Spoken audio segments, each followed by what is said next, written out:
السلام علیکم ناظرین، آج کے سچ کے ساتھ میں ہوں ندیم حسین۔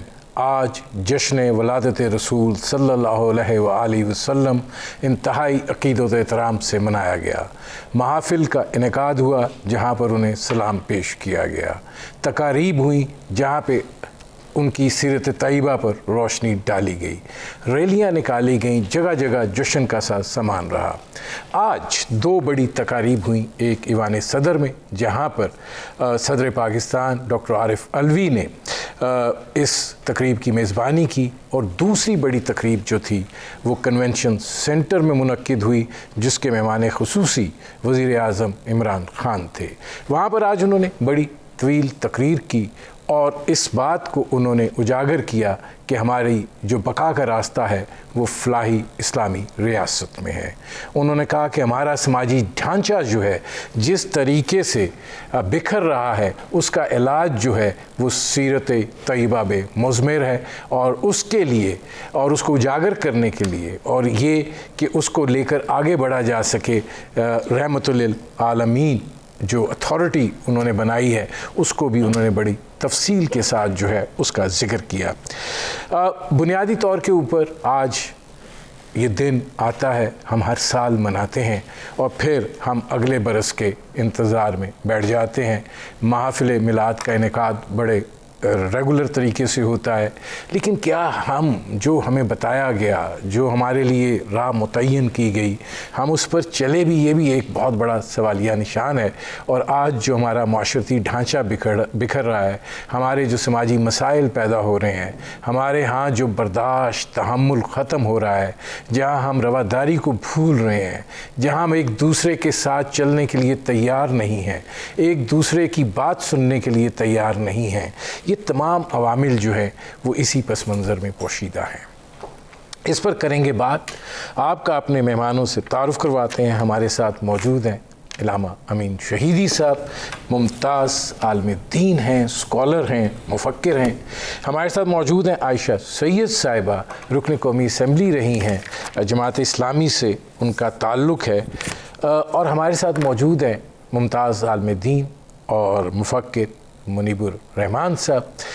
سب سے پہلے مفتی منیب الرحمان صاحب سے بات کریں گے۔ مفتی صاحب یہ فرمائیے گا کہ ذرا سیرت طیبہ کے حوالے سے اور ہمارا جو سماجی نظام اور ہمارا جو معاشرتی ڈھانچہ ہے، آپ کیا سمجھتے ہیں کہاں پہ کیا کمی کوتاہی رہ گئی ہے اور اس کو بہتر کرنے کے لیے؟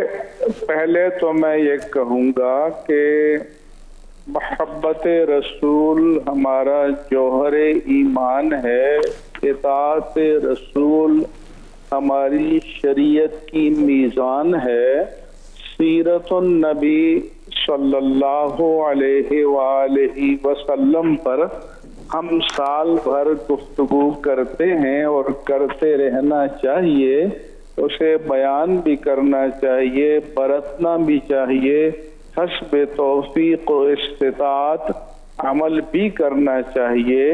لیکن 12 ربیع الاول شریف یہ یوم میلاد پاک مصطفیٰ صلی اللہ علیہ وآلہ وسلم ہے، اس لیے اس دن مسلمان ولادت پاک مصطفیٰ صلی اللہ علیہ وآلہ وسلم کی خوشی مناتے ہیں۔ اللہ تعالیٰ کی بارگاہ میں اس نعمت عظمیٰ کے عطا کرنے پر جذبہ تشکر بجا لاتے ہیں، اور یہ خود رسول اللہ صلی اللہ علیہ وآلہ وسلم کی سنت جلیلہ مبارکہ ہے، کیونکہ حدیث پاک میں ہے کہ رسول اللہ صلی اللہ علیہ وآلہ وسلم ہر پیر کے دن روزہ رکھا کرتے تھے۔ فسئل رسول اللہ صلی اللہ علیہ وآلہ وسلم عن صوم یوم الاثنین، تو کسی صحابی نے آپ صلی اللہ علیہ وآلہ وسلم سے پوچھا کہ یا رسول اللہ صلی اللہ علیہ وسلم، آپ ہر پیر کے دن روزہ رکھتے ہیں، اس کا سبب کیا ہے؟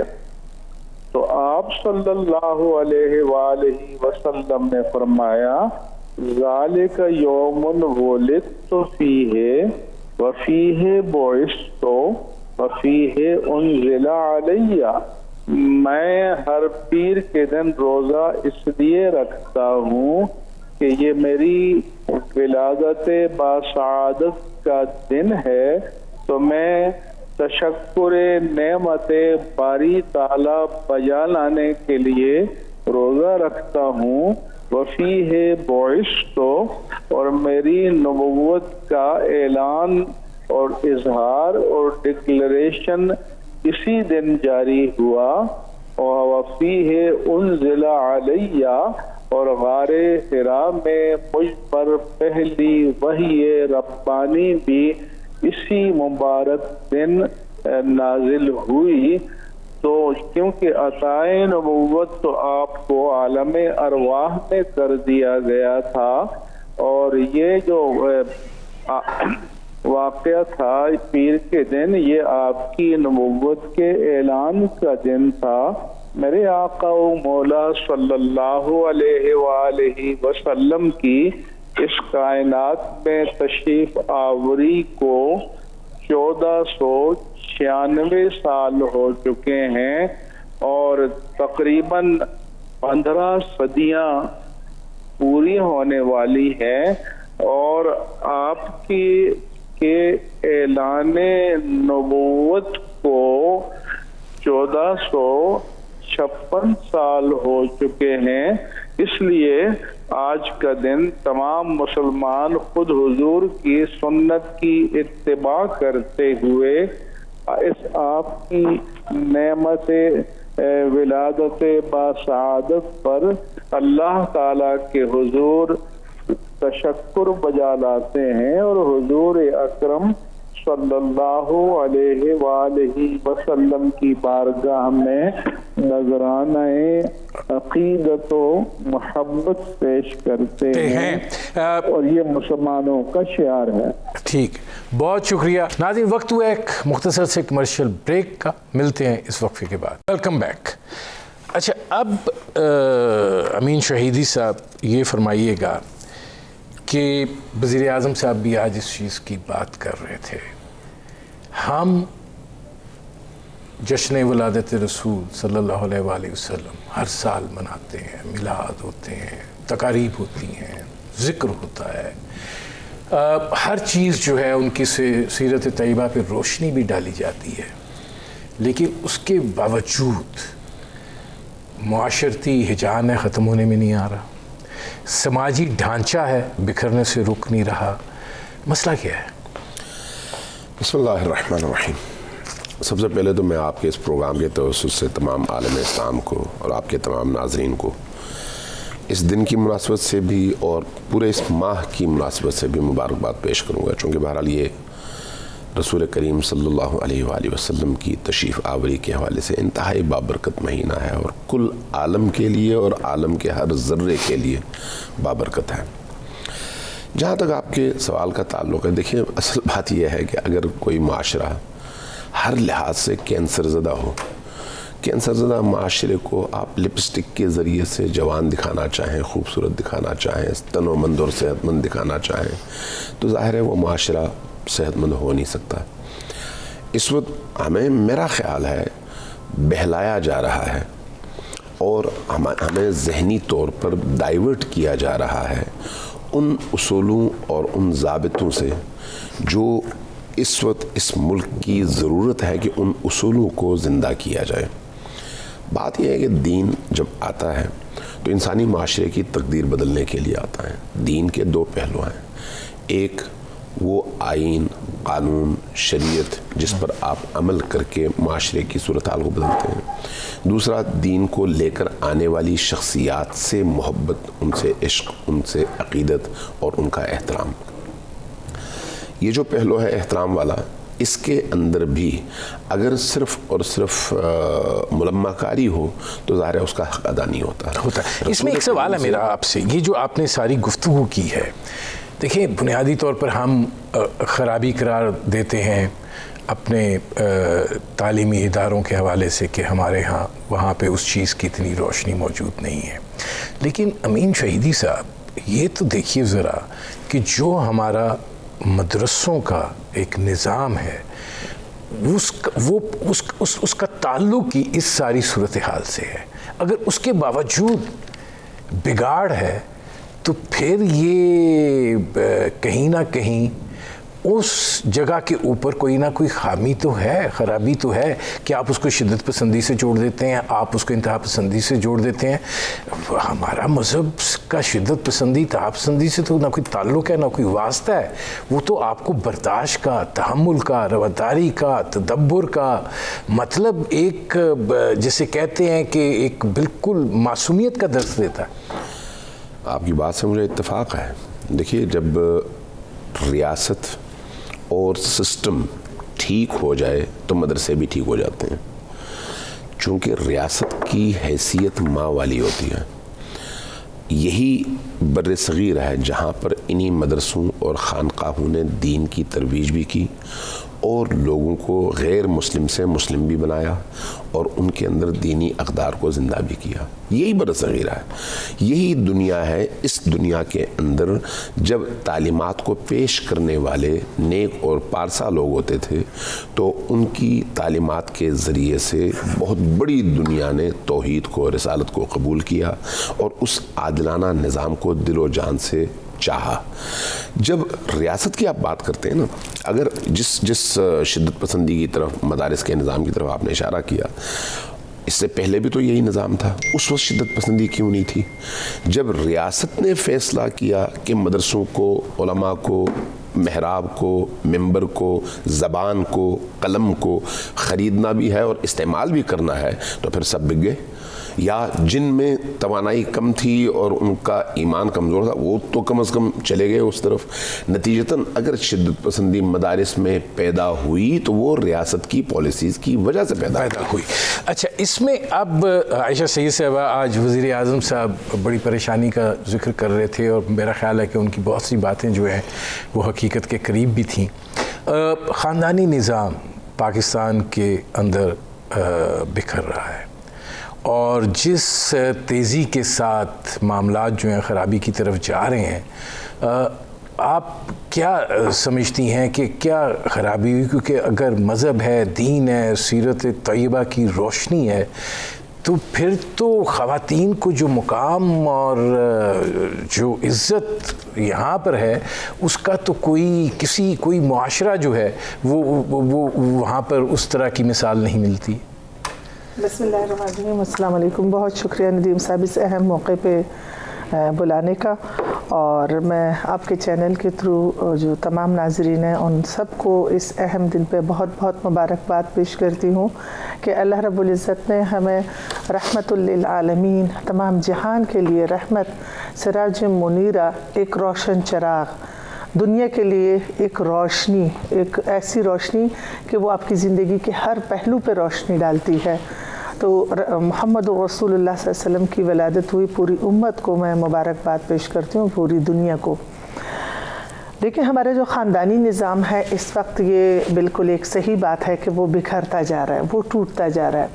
اس میں بہت ساری چیزیں ہیں جو ریاست، مطلب ایک بڑا کردار جو ہے وہ ریاست کا ہے کہ ریاست جو ہے وہ کس طرف اپنی مطلب اپنے عوام کو لے کے جا رہی ہے. دیکھیں آپ کا ہر لحاظ سے آپ کی کمپنیاں ہیں، آپ کے برانڈز ہیں، آپ کے ٹی وی چینلز ہیں، مطلب میڈیا، ہر social media, electronic media, print media, آپ کا پارلیمنٹ، آپ کے سرکاری ادارے، یہ تمام جو ہیں وہ پورے ملک کا ایک ٹرینڈ سیٹ کرتے ہیں، وہ پوری دنیا کو ایک لائف سٹائل دیتے ہیں. تو کہاں پہ آپ کا وہ بریکس لگے ہوئے ہیں جو اسلام، دیکھیں اسلام ایک ایسا دین ہے جو انسان کو بہت سارے حقوق بھی دیتا ہے اور فرائض بھی سمجھاتا ہے، اور تقریباً پوری دنیا میں جہاں پہ بھی حقوق ہوتے ہیں فرائض بھی ہوتے ہیں، تو وہ ساری چیزیں اسلام سمجھاتا ہے. لیکن ہماری جو ریاست ہے اس میں عورت کی بات آپ نے کی، تو عورت کا جو کردار ہے، جس طرح سے ایک عورت کو مضبوط کرنا ہوتا ہے. دیکھیں پچھلے دنوں 2020-21 کا بل ہے خواتین کے وراثت کا بل، اس میں آپ دیکھ لیں کتنے ہرڈلز ہیں. زینب الرٹ بل دیکھ لیں جو خواتین اور بچوں کے حوالے سے جو پارلیمنٹ کی قانون سازی ہوئی ہے، تو جتنے بھی قانون سازی ہوئے اس میں کوئی عورت کو پروٹیکشن نہیں دی گئی. دوسرا جو بین الاقوامی ایجنڈا ہے، بین الاقوامی قانون کے مطابق جہاں پہ بھی عورت کو تحفظ ملے گا، بچوں کو، انسانوں کو، وہاں کے مذہب، کلچر اور روایات کے مطابق. لیکن ہم سب اس کو بائی پاس کر کے وہی چیز جو ویسٹرن میں ہوتی ہے ہم اس کو یہاں لے کر آتے ہیں. ندیم صاحب ایک چیز دیکھیں، آپ نے پچھلے دنوں میں دیکھا جو ریڈیکل فیمنزم کا لال لال جھنڈے جو پوری دنیا پاکستان میں لہرا رہی تھی، یہ کہاں کا خاندانی جہاں پہ آپ کو LGBT، لیسبین، گے، بائی سیکچول، ٹرانسجینڈر، یہ آپ کو کہاں کا یہ نظام دے رہے ہیں؟ کیا اس چیز کو تو وہاں پہ جنہوں نے بنایا ہے وہ بھی مجبوری میں انہوں نے بنایا ہے، وہ اس کو پسند نہیں کرتے. اور ہمارا مذہب تو اس کو پسند ہی نہیں کرتا. ہمارے مذہب میں تو ایک خاندانی سسٹم کے لیے نکاح ہے، خواتین کے حقوق ہے، ان کا مہر ہے، ان کا تحفظ ہے، ان کا وراثت میں حصہ ہے، بیوی کا حق ہے، بہترین مرد وہ ہے جو اپنے گھر والوں کے حق میں. مجھے ایک بریک لینا پڑ رہا ہے. ناظرین ہماری گفتگو جاری ہے، ایک مختصر سے کمرشل بریک. Welcome back. اچھا امین شہیدی صاحب یہ فرمائیے کہ ظاہر ہے جب ہم چیزوں کو دیکھتے ہیں تو دکھائی ایسے دیتا ہے کہ ہم بہت سارے معاملات کو جو ہے وہ عدم توجہی کا شکار کر رہے ہیں. ہم اس طریقے سے ان پہ نظر نہیں رکھ رہے ہیں. غیر محسوس طریقے سے بہت ساری چیزیں جو ہیں وہ رونما ہو رہی ہیں. اور جیسے عائشہ صاحبہ نے بات کی، ریاست جو ہے وہ اس کے بھی کچھ فرائض ہوتے ہیں، کچھ ذمہ داریاں ہوتی ہیں، وہ نہیں نبھا پا رہے. آپ یہ سمجھتے ہیں کہ جو یہ رحمت للعالمین اتھارٹی بنائی گئی ہے اور اس کے اوپر جو ایک اسکالر بیس بنایا جا رہا ہے، میڈیا سے لے کے تعلیمی نظام سے لے کے ہر چیز کو مانیٹر کرنے کی بات کی جا رہی ہے، اور جو آپ کا سماجی ڈھانچہ ہے اس کو سیرت طیبہ کی روشنی میں استوار کرنے کی جانب بات ہو رہی ہے، آپ لگتا ہے کہ یہ اپنی اصل روح کے مطابق ہو پائے گا اور اس کے پھر نتائج اس طریقے سے نکلیں گے جس طریقے سے سوچا جا رہا ہے؟ ندیم بھائی یہ بات بڑی خوبصورت ہے جو آپ نے کہی ہے، اور حکومت کی طرف سے عمران خان صاحب نے جس کا آج اعلان کیا ہے، بات خوبصورت ہے. لیکن دیکھیں جیسے ابھی ہماری بہن نے فرمایا، ہم ایک ایسے نظام میں زندگی گزار رہے ہیں جو اس وقت اقوام متحدہ اور اقوام عالم کے ساتھ جڑا ہوا ہے. اس نظام میں رہتے ہوئے آپ کی سانسیں بھی ان کے ہاں گروی رکھی گئی ہیں. یہ ذہن میں رکھیے گا، یہ بڑی اہم بات کر رہا ہوں کہ آپ کی سانسیں بھی ان کے ہاں گروی ہے. آپ کا اٹھنا بیٹھنا، آپ کے سارے پروجیکٹس ان کے ہاں گروی ہیں. آپ تو اتنے بھی آزاد نہیں ہیں کہ اپنی اسمبلی میں آزادی سے اپنے عوام کی خواہش کے مطابق کوئی قانون سازی کر سکیں. آپ تو اتنے اسیر ہیں کہ ان کے کلچر کے مطابق پہلے سے مسودہ بن کر آپ کی اسمبلیوں میں آتا ہے، چاہے وہ پروونشل ہوں یا نیشنل ہوں، وہ مسودہ بن کے آتا ہے اور پارٹیاں اپنے ہیڈ آف پارٹی کے حکم پر اس کو ووٹ دیتی ہیں اور نتیجتاً وہ قانون کا درجہ اختیار کرتی ہیں. خواتین کا حق بہت خوبصورت نعرہ ہے، لیکن پریکٹیکلی جتنا خواتین کا استحصال مغربی کلچر کرتا ہے اور لبرلزم کرتا ہے اس کا آپ تصور بھی نہیں کر سکتے. لیکن امین شہیدی صاحب دیکھیں یہ رکاوٹ، اس میں بیریئرز تو لانے ہیں. آپ کے سامنے رسول پاک صلی اللہ علیہ وآلہ وسلم نے ایک طرز زندگی مہیا کر دیا کہ یہ ہے وہ ڈھانچہ، یہ ہے وہ طریقہ کار، یہ ہے وہ ڈسپلن جس کے مطابق آپ نے زندگی گزارنی ہے. ظاہر ہے ہم ایک ایسے دور میں رہ رہے ہیں جہاں یہ ہمارے ہاتھ میں ایک ہتھیار ہے اور اس ہتھیار کے ساری توپوں کا رخ انسانی کی جانب ہے اور اس کو کیسے وہ استعمال کرتا ہے. اب ادھر آ کر آپ کو کیا لگتا ہے کہ ہمارے جو مختلف ٹیئرز تھیں